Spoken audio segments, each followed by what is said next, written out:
교회가 코로나 때 아무것도 한 것이 없는데 교회에 굉장히 타격이 큽니다. 코로나 때에 교회가 뭔가 주도적으로 나서서 이 일도 하고 저 일도 하고 뭐 이런 목소리도 내고 저런 목소리도 내고 그 결과로서 교회가 코로나에 어떤 그런 그 타격을 입고 코로나 때문에 많이 힘들어졌다라고 하면 우리가 잘못했다라고 말할 수 있을 겁니다. 근데 교회는 코로나 때 다른 때보다 훨씬 더 잠잠했거든요. 아무것도 안 하고 정말 가만히 있으면서 오히려 본연의 일들 그냥 돕고 구제하고 이런 것들만 하는 것에만 있었습니다. 그런데도 코로나 전과 비교하면 코로나 지나면서 교회는 훨씬 더 힘들어지고 있고 이건 개교회 문제가 아니라 한국 교회와 그리고 교계 전체 문제라고 말할 수 있습니다. 변화가 있어야 됩니다. 그래야 물줄기를 바꿉니다.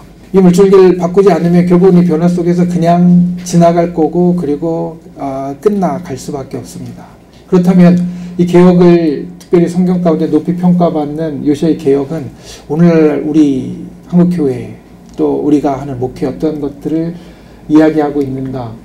첫 번째 세 가지 우리가 이야기했던 것, 여기서 세 가지를 이야기를 좀 드리려고 합니다. 말씀을 드리려고 합니다.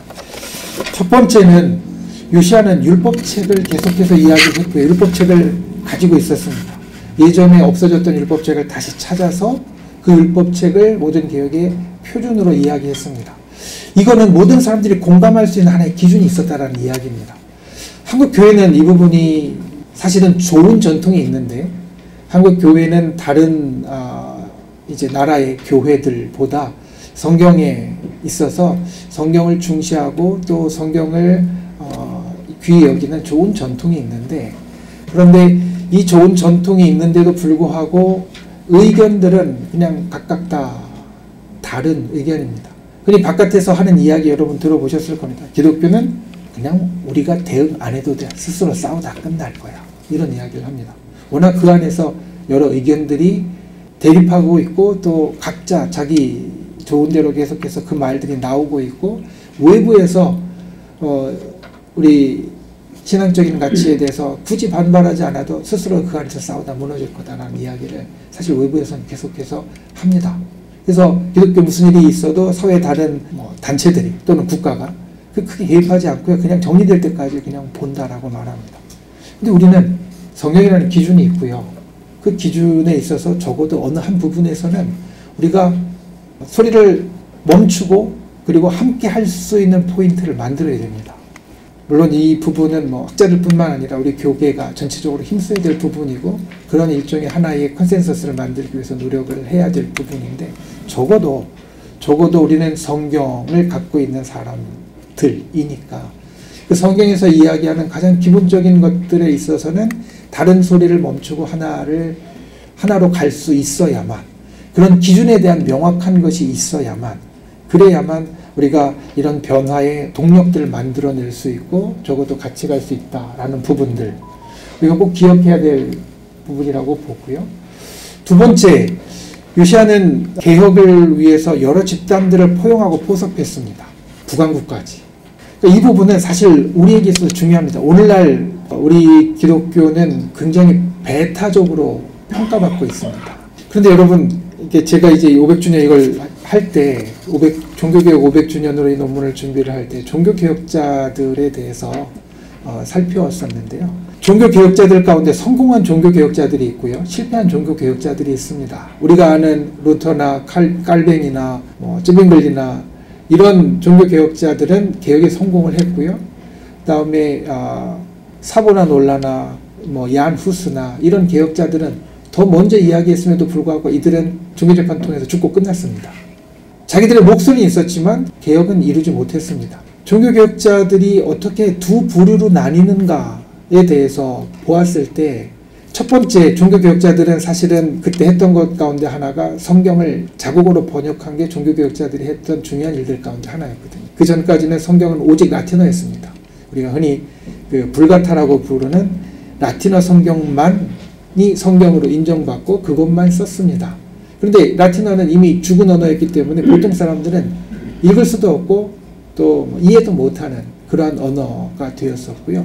그래서 종교개혁자들은 독일어로 영어로 성경을 번역을 했습니다. 그게 중요한 일들 가운데 하나였고, 그게 첫 번째 이야기했던 하나의 우리가 성경 가운데 나와 있는 기준을 세우는 일들이었다라고 볼 수 있습니다. 그런데 더 중요한 건 종교개혁자들이 성공할 수 있었던 것은, 루터 같은 경우는 사실은 이게 루터의 행적 가운데 비판받는 일이 될 수도 있지만, 처음에는 루터는 그의 저술과 그리고 여러 활동들을 통해서 농민들을 굉장히 옹호했습니다.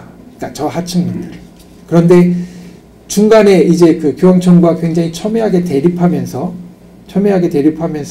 루터가 스탠스를 좀 바꿉니다. 어떻게 바꾸냐면 제후들과 같이 갑니다.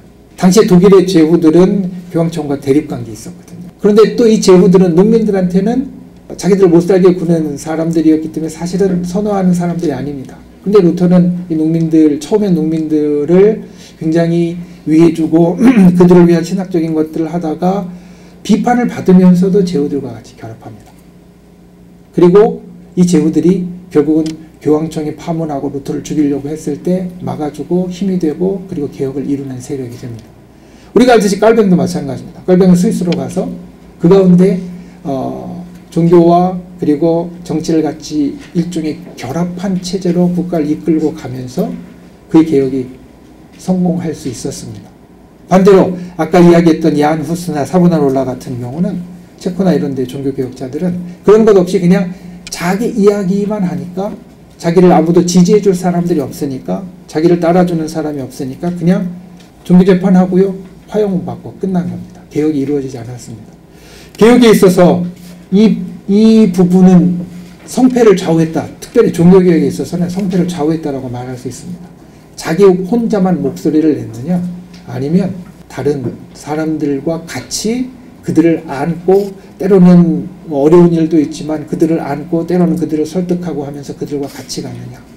이게 사실은 이 종교개혁의 실제로 성패를 결정했다라고 말할 수 있는데요. 요시야 개혁도 마찬가지입니다. 성공적으로 되어질 수 있었지만 마지막에 그 암하레츠라는 그 본래 당시에 강력한 집단, 사실은 이 아마하레츠라는 집단 좀 전문적이기 때문에 이게 설명을 안 했지만 잠시 그 힌트를 드리자면, 이 아마하레츠는 지역 그 토후들 중심의 지역 지주들 중심의 하나의 정치 집단이었다고 봅니다. 왜냐하면 요시야의 어머니 그리고 요시야의 부인들 가운데 다음 왕으로 삼았던 여호아스의 어머니가 다 예루살렘 출신이 아니라 지방 출신입니다. 그 이전에 이들이 나타날 때도 그랬습니다. 예루살렘 출신의 왕비가 낳은 아들들이 아니라 지방 출신의 왕비가 낳은 아들들을 이 아마하레츠는 계속해서 왕으로 세우거든요. 그래서 그런 부분들이 이제 그렇게 유추가 되어지는데, 당시에 왕을 세우는 걸 좌우할 수 있을 정도로 강력했던 이 집단을 결국은 포섭하는데 요시야는 실패를 했습니다. 그래서 결국은 그의 개혁이 그의 사후에는 요시야를 중심으로 뭉쳤던 집단들은 흩어지고 반대에 있었던 집단들은 계속해서 있었기 때문에 개혁의 성과가 제한적으로 나타날 수밖에 없었다라고 우리가 볼 수 있는데, 한국교회도 마찬가지입니다. 한국교회가 굉장히 배타적으로 여겨지고 있는데, 그걸 깨지 못하면 아마도 이 변화를 이뤄내기가 어렵지 않을까, 또 이 물줄기를 바꾸는 것이 힘들지 않을까라는 부분입니다. 세 번째로, 종교개혁 과정에서 백성들과 언약을 체결한 것, 유월절 축제와 언약식을 가졌던 부분, 이 부분은 사실 좀 길게 보아서 평가할 부분이 있습니다.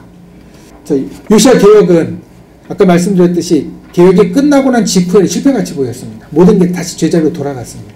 그래서 나라가 멸망했고요, 유다가 끝났습니다. 그런데 요시야 개혁은 그 이후에 훨씬 더 오랜 시간을, 유다라는 나라보다 훨씬 더 오랜 시간을 살아남은 우리 성경 가운데, 그리고 성경의 그 이후에 이제 성경을 이어받은 제2성전기부터 시작해서 신약시대나 오늘날에 이르기까지 계속해서 점점 더 높은 평가를 받게 됩니다.